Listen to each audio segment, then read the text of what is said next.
je vais me livrer à un exercice dont je n'ai pas vraiment l'habitude, c'est de lire un discours. Je suis plutôt quelqu'un qui improvise, mais j'ai décidé que ça ne durerait pas très longtemps. Si je commence à improviser, vous y êtes là pour très très longtemps, donc je vais vous épargner cela. The European Expertise and Experience Institute a 10 ans. Dans ce nom figure la dénomination Institut, et c'est tout à fait volontaire. C'est pour marquer un positionnement pôle de recherche, indépendant au plan européen et le démarquer de toute action de promotion d'intérêt particulier ou catégoriel. Sa mission est uniquement de promouvoir la sécurité et l'efficacité juridique de l'expertise pour tout justiciable européen. Alors je donne cette remarque pour tout le monde. Nous n'avons pas vocation à devenir une instance quelconque européenne ou pas. Alors le mot quelconque et européenne, c'est malheureusement une juxtaposition qui n'est pas bonne.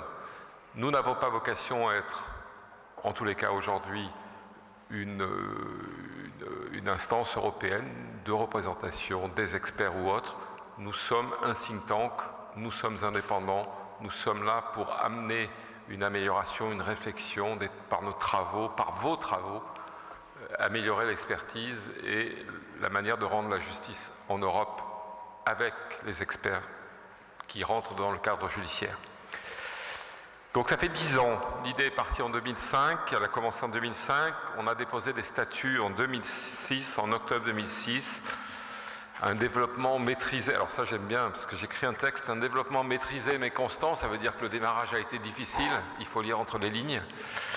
Une première importante réussite sur un grand projet européen cofinancé par la Commission européenne qui s'appelait Eurexpertise et qui s'est clôturé en 2012, à l'été 2012, après le colloque de Bruxelles qui était en mars 2012.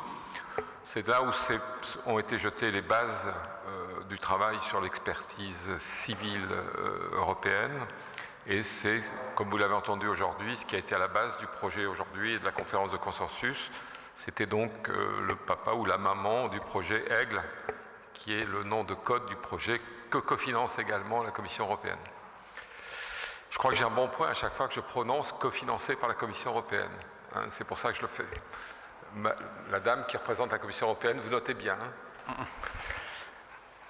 Ainsi, les objectifs de l'Institut s'inscrivent parfaitement dans la construction de l'Europe, dont ma génération, malheureusement c'est une génération qui commence à être vieillissante, n'est peut-être pas l'initiatrice, mais très certainement une des premières chevilles ouvrières et une des premières bénéficiaires. J'ai éprouvé beaucoup de plaisir, de joie, de fierté d'assister aux réunions de travail qui ont permis de construire le projet Aigle, qui ont précédé cette réunion de Rome.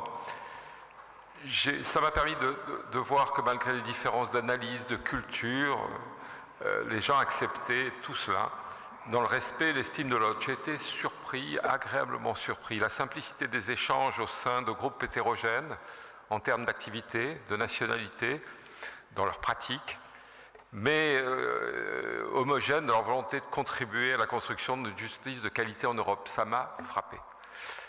Et quelque chose qui est étonnant, c'est que dans ces groupes de travail, qui étaient en général d'une dizaine de personnes, il y avait des gens parlant parfaitement l'anglais, en général les Anglais. Il y avait des gens qui parlaient parfaitement français, en général les Français, et puis des gens qui se raccrochaient. Et ces groupes de travail, alors que les budgets étaient là, les gens ont décidé de les faire sans interprète. Donc ils ont fait leur propre traduction entre eux, et j'ai trouvé ça extraordinaire. Ça nouait des liens, ça a peut-être provoqué quelques incompréhensions, mais en tous les cas, c'était quelque chose d'assez spectaculaire, et tout ça s'est passé de manière fort aimable et fort agréable.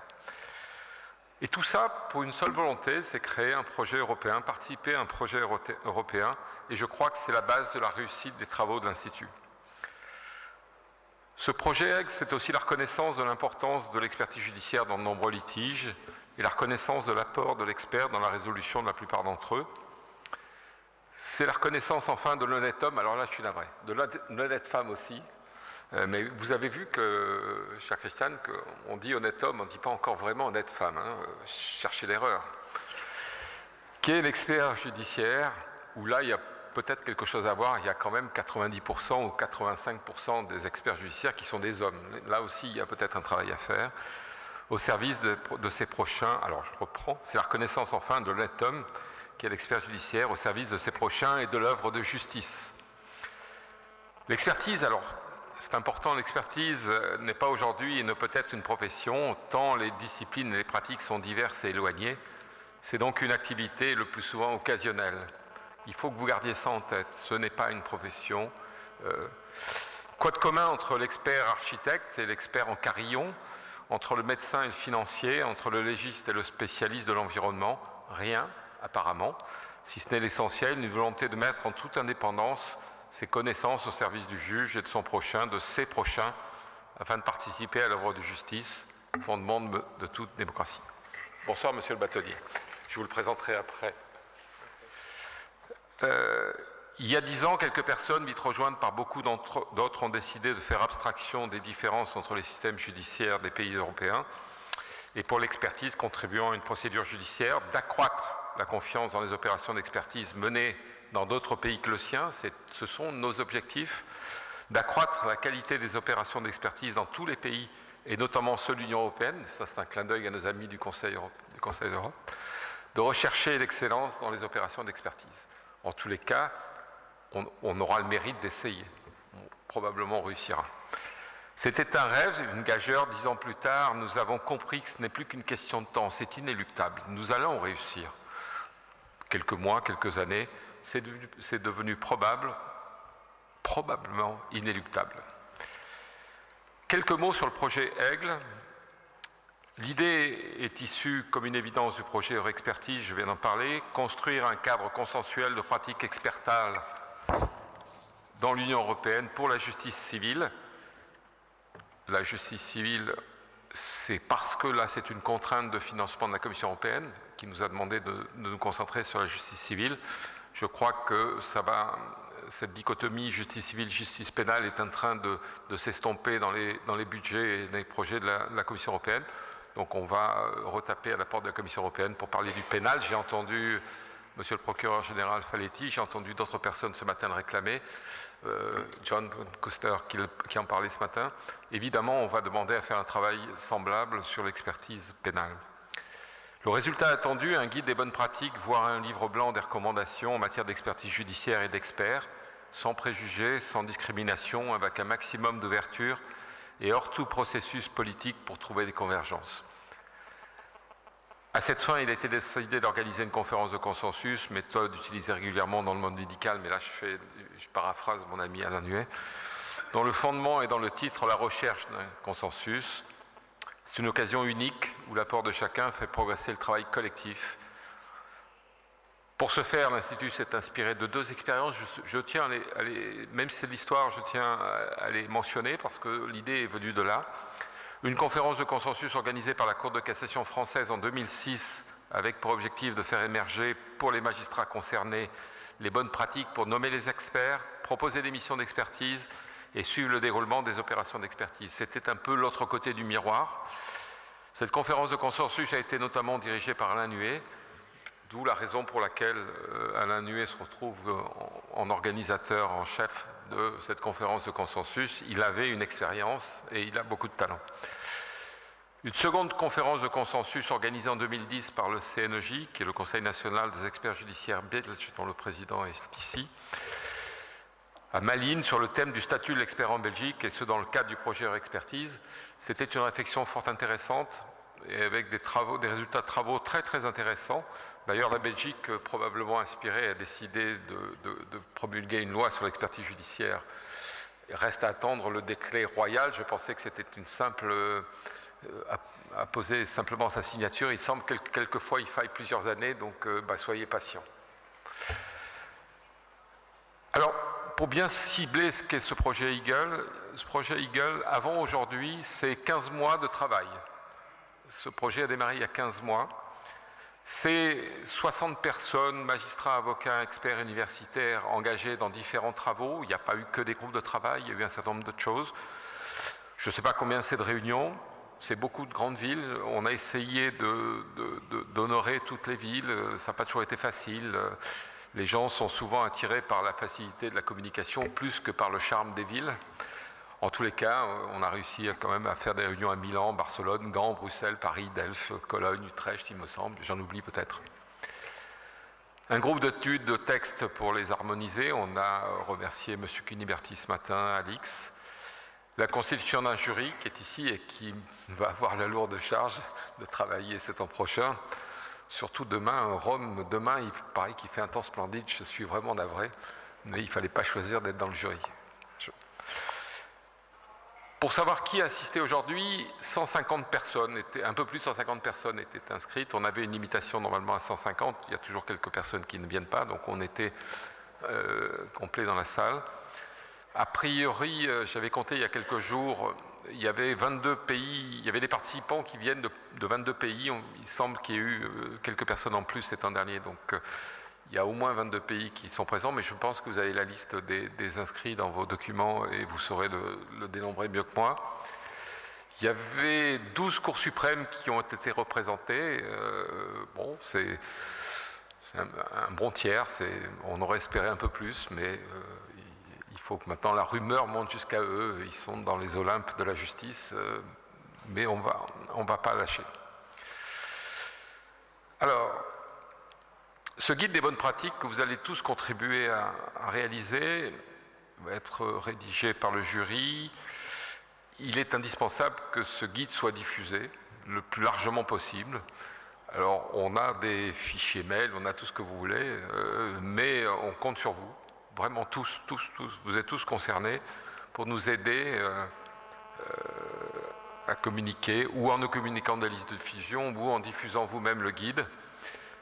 Alors, quelqu'un m'a soufflé un slogan, il est en anglais, vous pouvez commencer votre communication quand vous allez envoyer le guide. We have something to share. Vous avez vu, je l'ai fait en anglais, puisqu'on essaie de parler le plus possible anglais dans l'Institut. On a en tous les cas besoin de vous pour disséminer les résultats, pour diffuser les résultats de votre travail. En plus, c'est votre travail, donc aidez-nous à le diffuser. On prendra contact avec vous pour vous le rappeler dans quelques semaines et éventuellement pour vous aider si c'est nécessaire. Bien évidemment, ce guide sera diffusé largement à travers le site, à travers la revue Expert qui est un de nos partenaires, dont le rédacteur en chef me regarde en me disant que je suis très long. Tous les membres, nous devons en élargir l'audience. Nous le diffuserons également aux différentes instances, les cours suprêmes, les barreaux, les associations d'experts, la Commission européenne, le groupe e-Justice de l'Union européenne, le Parlement européen, le Conseil de l'Europe, la CEPEJ, l'OCDE, j'en passe, c'est des meilleurs, la Banque mondiale. Donc tous les gens que nous croisons, avec qui nous partageons, et nous leur dédicacerons le guide, qui ça sera sur support numérique probablement. Je vous invite aussi à avoir des idées sur un sujet. Comment on passe du guide à la mise en œuvre des bonnes pratiques? Il n'y a pas de réponse unique, c'est compliqué. Il va falloir se préoccuper de ce sujet. On va essayer de populariser le guide que vous avez créé, que vous êtes en train de créer. Il va falloir savoir comment on peut l'appliquer dans certains pays, comment on peut aider des gens à le mettre en œuvre dans certains pays. Donc là, tout le monde, je ne sais pas comment on va faire encore, c'est un sujet important, ça va être des débats. Ça dépendra aussi du résultat de ce guide, ça dépendra si vous avez un consensus sur la création d'une liste européenne, puisque je me suis fait taquiner ce matin, on a parlé d'utopie, moi j'ai trouvé qu'au départ c'était un compliment, j'espère que c'en était un, non je plaisante. Mais ça dépendra effectivement de vos recommandations, mais il faut, pour que ça réussisse, il faut que dans les 5 ans qui viennent, ce guide serve de base à la construction d'une expertise européenne dans un certain nombre de pays, indépendante, efficace, pas trop chère, j'ai bien compris tout ça, enfin assez cher quand même pour que les experts puissent en vivre, enfin bref, rester indépendants, etc., etc. On a le projet Eagle prendra fin le 31 décembre 2015. C'est le contrat que nous avons avec notre cofinanceur. Alors pour que ce soit bien clair, le cofinancement et le pourcentage est le suivant. L'Institut finance 80% et la Commission européenne 20%. Je blague, c'est l'inverse. La Commission européenne finance 80% et l'Institut finance 20%. Donc, par exemple, la part, Christiane, que vous venez de boire, c'est l'Institut qui l'a financé. En dessous, dans la bouteille, c'est la Commission européenne. Nous allons, plus sérieusement, demain, au cours de l'Assemblée générale, entériner nos axes de travail de ces prochaines années. Les projets de l'Institut sont trois principalement. Premièrement, l'expertise pénale. Donc il faut qu'on convainque notre partenaire privilégié, la Commission européenne, de nous aider à trouver les financements pour ce faire. La formation des experts, alors je redis, je ne vais pas redire ce que j'ai dit tout à l'heure, ce n'est pas un problème de se positionner comme un formateur des experts, ce n'est pas notre vocation, c'est plutôt de réfléchir à ce qui doit être fait, quelles sont les institutions qui peuvent être capables de faire de la formation des experts, voir ce qui peut être unifié au niveau de chaque pays. Moi, je suis toujours un peu étonné quand on voit que dans des pays plutôt centralisés comme la France, la formation des experts est morcelée en 33 endroits. Bon, on avait tendance à penser que ça serait mieux si c'était un peu plus unifié. Pourquoi pas? Ceci dit, peut-être pas au niveau d'un pays, mais au niveau d'une région. Je ne sais pas, c'est des pistes de réflexion, je ne cherche pas à influencer qui que ce soit. Et puis, on va essayer d'ouvrir un nouveau chantier qui est les échanges entre les experts européens pour échanger sur les bonnes pratiques. Alors, on a des expériences dans un domaine très particulier qui est celui de l'informatique en France, où tous les experts qui font du pénal, puisque l'informatique est quand même maintenant un support de la criminalité très important, en tous les cas il est utilisé par beaucoup de criminels,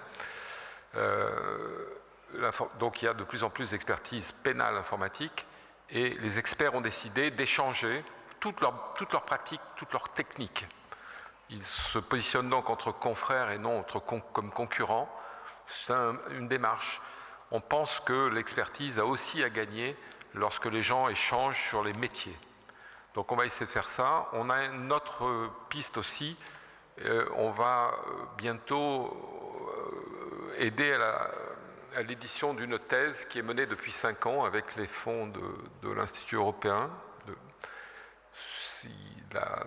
La jeune femme qui fait ce travail depuis 5 ans et qui va le terminer pour cet été, elle me l'a promis. C'est la dernière fois que je l'appelle Madame la doctorante. La prochaine fois, ce sera Madame, je ne sais pas comment on dit.